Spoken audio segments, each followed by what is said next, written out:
各位今天是禮物嘅網友，由拜登黑材料被爆開始， YouTube 不斷黃標我哋嘅片段同埋限制我哋嘅直播。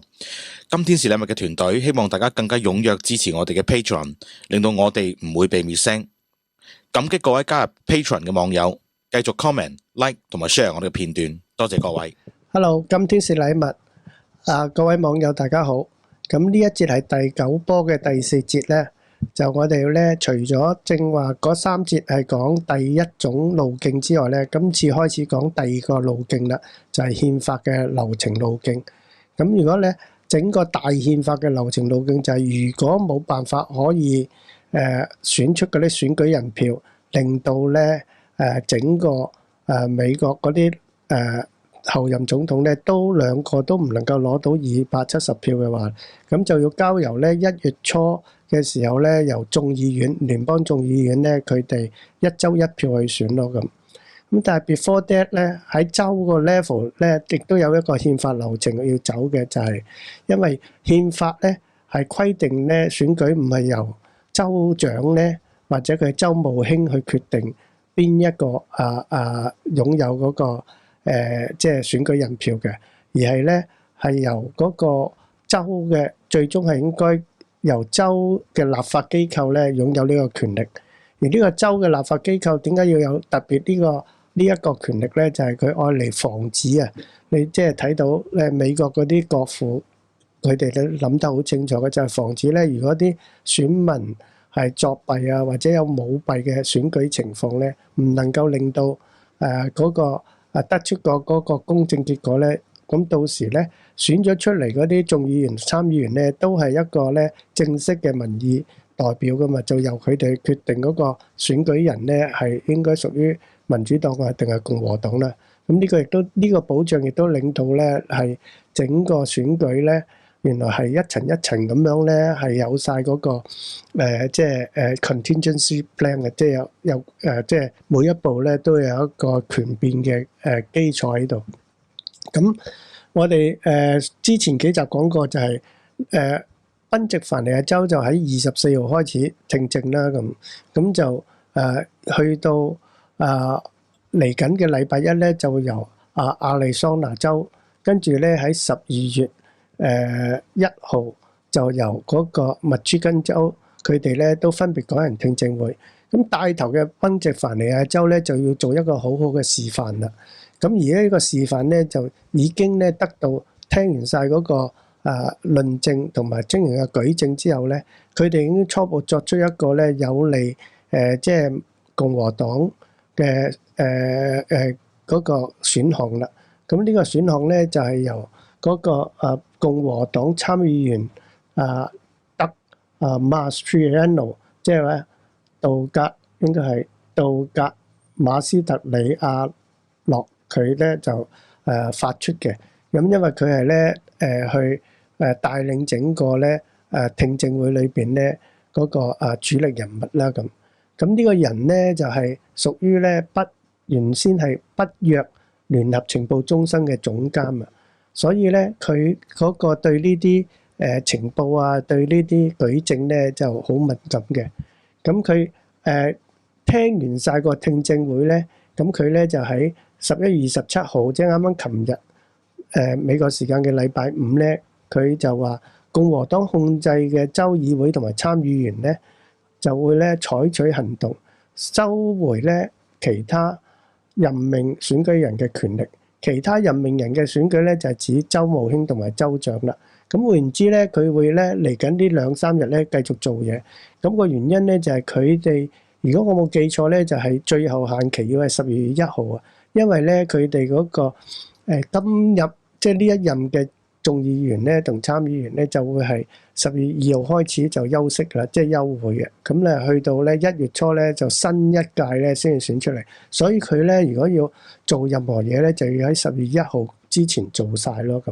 咁佢嚟緊日子就變咗有禮拜一嘅11月1號啦、11月30號啦，同埋10月1號。咁所以佢哋就係有2日俾佢哋做嘢咯。咁佢咧就 before that 咧 ，before 佢一路禮拜一開始做嘢之前咧，佢就喺琴日即係禮拜五就發表咗一個慷慨激昂嘅言辭。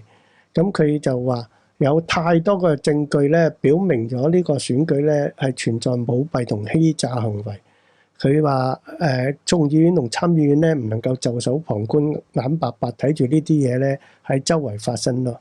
咁佢就話，如果喺存在廣泛嘅欺詐，咁應該咧就取消咗嗰啲原本選民投出嚟嘅結果去即係去 assign 嗰啲選舉人啦，就應該由議會咧正式咧去做一個決定咯咁。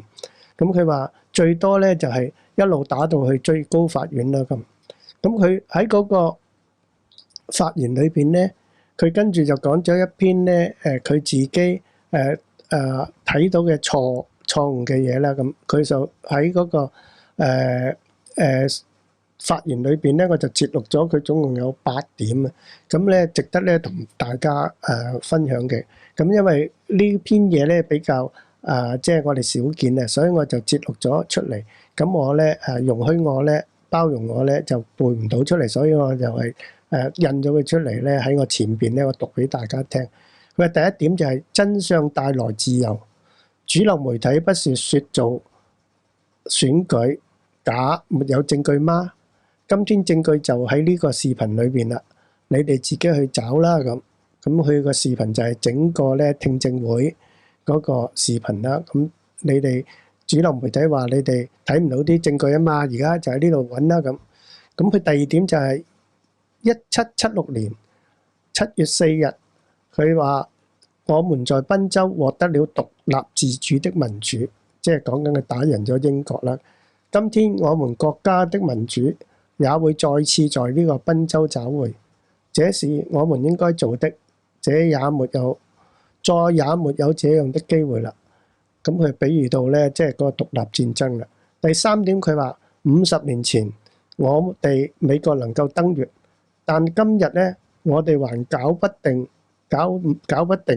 賓夕凡尼亞州嘅總統大選，因為我哋俾人哋設計咗啦，即係俾人哋 set 咗時碌架啦。第四點就係佢話我哋美國有好多科技，太空人咧亦都可以太空漫步，但係我哋嘅選舉咧仲不如咧阿富汗嘅誠信。我哋花咗好多錢，令到咧伊拉克、阿富汗咧搞民主選舉，但係我哋自己嘅國家咧嘅選舉咧反而遭到暗算。第五點咧，佢就話賓夕凡尼亞州就係有些人咧對誠信選舉雖然唔感興趣啦，但係我哋作為咧議員咧就必須更正呢個不誠信嘅選舉。佢話兩件事情要跟住做嘅。第一件事咧就係確保真正嘅勝利者被推舉為選舉人。第二，我哋不唔能夠讓呢啲事情咧喺呢度再度發生。咁即係佢分先後啦。首先咧就要喺選舉人12月8號之前咧搞掂咗呢壇嘢先。然後咧之後我哋先至執翻正佢咧，即係話嗱，而家就民主訴訟，即係民事訴訟。好啦，之後咧先至捉翻你哋啲作奸犯科嗰啲刑事訴訟咯。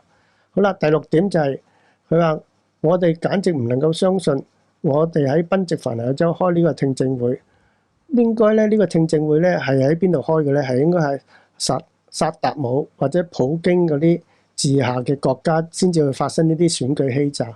我哋唔能夠咧容忍呢啲事情咧喺美國發生咯。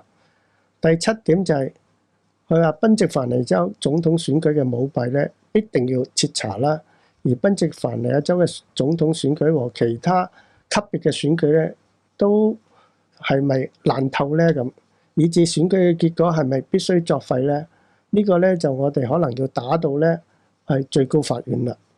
佢話而家第八點就係而家不是做小動作嘅時候，而家係要採取咧決斷行動嘅時候，所以我哋要保護共和國。而呢個保護共和國咧就由讓今次咧保護共和國，亦都係由呢個賓夕凡尼亞州開始啦咁所以咧佢已經咧係代表咗嗰個共和黨控制嘅州議會咧，佢已經開始咧聯絡所有嗰個州嘅有關人士咧，預備咧任命該州嘅選舉人咧代表嘅人咧喺禮拜一咧開始咧就進行呢個議論嘅過程，然後喺禮拜二咧10月1號之前咧可以咧決定咗嗰個州議會嘅選舉人咧就俾共和黨啦。咁呢個當然係好好嘅消息啦。咁啊唔好嘅消息係咩咧？就係佢講完呢一壇嘢之後咧，講完呢壇嘢之後，佢嘅 Twitter 咧就即刻咧俾封咗啦，被凍結，所以佢唔能夠再喺個 Twitter 度咧出呢啲嘢。咁好在嗰陣時我哋 download 咗佢咧，而且咧佢有條片咧喺 YouTube 度。咁我咧要揾翻呢條片出嚟咧，我叫阿 Raymond 咧再喺呢個第4節嘅呢個下邊嗰度咧 link 嗰條 link 咧俾大家參考啦。好去慷慨激昂嘅。咁雖然講英文，但係咧都值得大家去聽下嘅。He deserves to have it. Doug. I love you, Senator Argyle. Thank you for being willing to use your committee to do this hearing. So we pulled the trigger yesterday morning around 9 a.m., and look what happened here. And as Jesus said, you shall know the truth, and the truth shall set you free. Guess what? Guess what? The truth's out there. Media, you should have found these witnesses. You need to do your job. Now you see them out here. Do your job. You're essential to this republic, and without you doing your job, instead of being partisan hacks, this republic can't stand. So now you got some information, you got some witnesses with courage. These people are heroes to me. As a retired Army colonel, I look at them and I say, you guys are outstanding. Thanks for being willing to step up.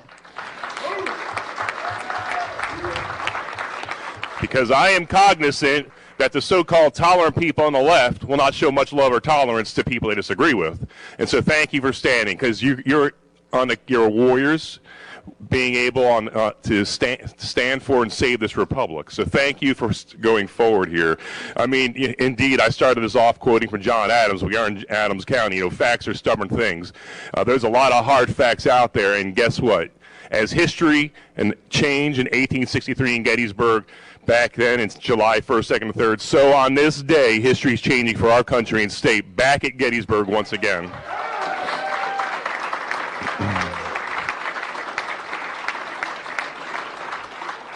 I mean, I don't even know how this happened in America. We could send 50 years ago, men to the moon, but we can't have a safe, secure election in Philadelphia and Pennsylvania. What's going on here? It's got to be by design, because we have the technology, we have stealth aircraft that are the envy of the world, but we can't run an election better than Afghanistan. Congressman Perry, you and I were in Afghanistan. And I don't know how in the heck Afghanistan has more secure, safe elections than Pennsylvania does. I mean, beam me up, Scotty. There's no sign of intelligent life anywhere. Really? We move heaven and earth with American dollars to secure elections in Iraq and Afghanistan and elsewhere. We can't do it in our own state. It's by design. There's people in Pennsylvania not interested in safe, secure elections. And we have to correct this. There's two things that need to happen. First off, we need to make sure the real winner is sent forth from this presidential election. And number two,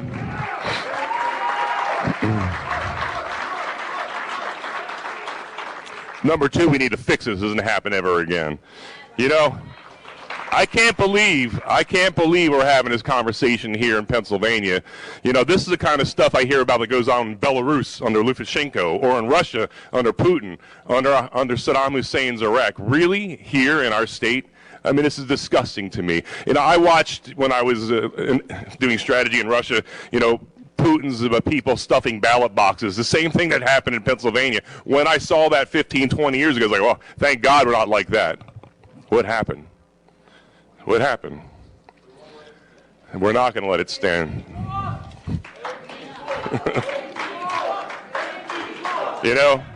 I saw, you have to forgive people because we are a constitutional republic, so I'll forgive those that say democracy. But I saw one man had a sign in Philadelphia, and the irony wasn't lost on me. Democracy dies in Philadelphia. Can you imagine the irony of that? Where the light of liberty was lit in 1776, it transformed this world. Where in this very same state, a new birth of freedom. And then, of course, let's not forget 2001, Todd Beamer. Let's roll. You know what? It's our time to roll. This is no time. Democracy can die in darkness, in dark rooms with no transparency and accountability. We're shining light on this darkness here. We're going to take our state back. We're not standing aside in this hour. You know, as Representative Metcalf rightly said, in 1994, there was so much shenanigans and cheating in the Marks versus Stinson case that a federal district judge threw out the election results, took a senator out of Harrisburg, state senator, and put the Republican in because the election results were so corrupted. So we do have a precedent here, federal courts, and I hope you take a hard look at that here. Has our election results in Pennsylvania at the presidential and other levels been so corrupted that the results have to be thrown out? That's going to be a case you're going to have to make before the Supreme Court there, but it sure sounds like something stinks in Denmark or in Philadelphia. I don't know. You know, one vote, one person, one legal vote per person, and any cheating goes in there disenfranchises an American. And I can't believe this is happening here, and we're not going to let it stand. I don't know why it's so hard. You know, I know it's hard because this has been going on here for a lot longer than we imagine. But in Galatians 6:9, we're told by St. Paul, grow not weary doing good, because in due time you'll reap your harvest. We're going to reap our harvest.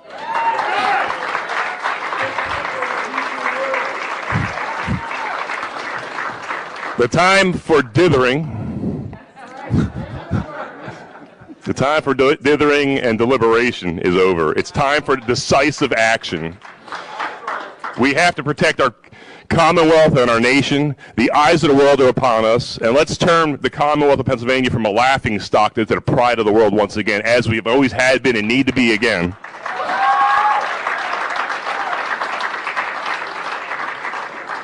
This is our day, this is our hour, this is our time.